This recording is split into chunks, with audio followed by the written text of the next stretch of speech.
नमस्कार मैत्रिणींनो. आज आपण गिलक्याची भाजी बनवणार आहे. ती रेसिपी मी तुमच्यासोबत शेअर करते. गिलक्याची भाजी मी अनेक प्रकारे आधी पण केलेली आहे, वेगवेगळ्या पद्धतीने. तर ही वेगळ्या पद्धतीने आणखी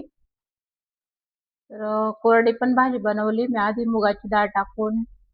नंतर भरवा गिलक्याची पण केलेली आहे. तर त्या रेसिपी पण तुम्ही पाहू शकता. तर ही मी आज तुरीची डाळ टाकून करणार आहे. तर मी 1.5 मूठ डाळ शिजवून घेतलेली अशी 80% शिजवलेली मी तिला.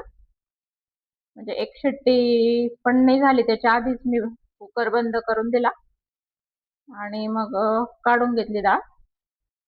अशा पद्धतीने शिजलेली ती. आणि लसूणची चटणी बनवली मी अशा पद्धतीने. अर्धा पाऊण चमचा चटणी आहे आणि लसूण आहे, हळद आहे, एवढं मिक्स केलेलं आहे. थोडंसं पाणी टाकलं 1 चमचा.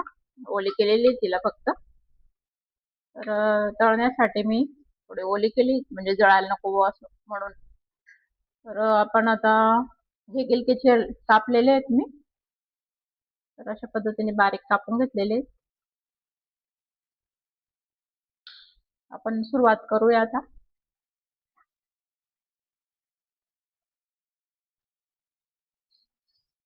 तेल टाकायचं पातेल्यात.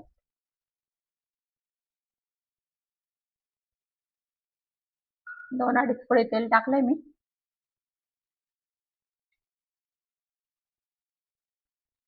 तेल तापलं का जिरं टाकायचं थोडं.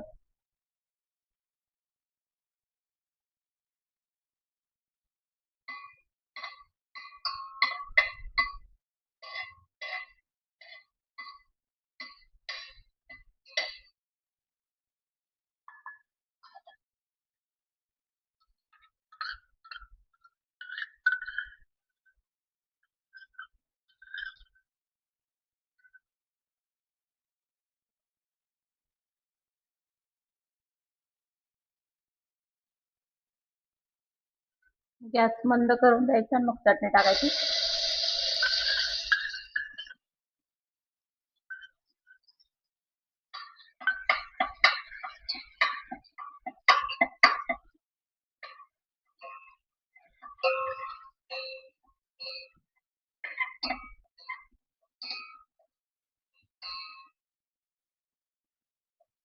चटणी तुमच्या आवडीनुसार टाका. मी थोडी कमी केलेली आहे.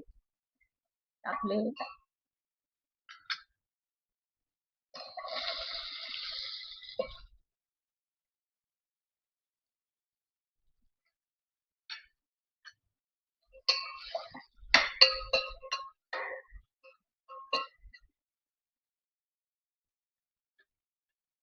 मीठ टाकून द्यायचं. थोडं मीठ मी डाळ शिजवताना पण टाकलंय, इथं कमी टाकू आपण.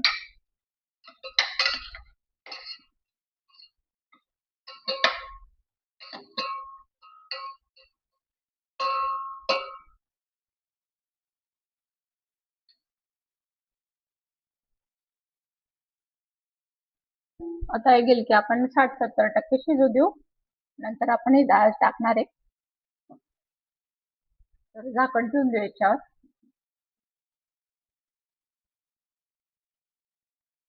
याच्यात थोडंसं पाणी टाकून देऊ आपण.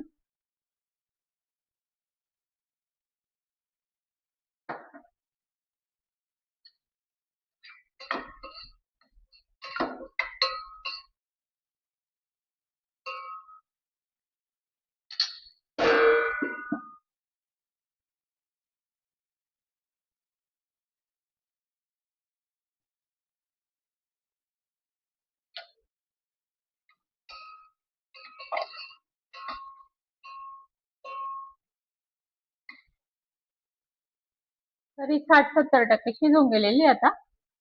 आता ही डाळ थोडीशी कच्ची आहे. आता आपण हिला टाकून देऊ. म्हणजे गिलके आणि डाळ व्यवस्थित एकत्र बरोबर शिजून जातील. त्यामुळे अजून 5 मिनिटात होऊन जाईल ती भाजी. आधी 10 मिनिटं लागले त्या गिलके शिजायला. तुमच्या आवडीनुसार पाणी टाका तुम्ही.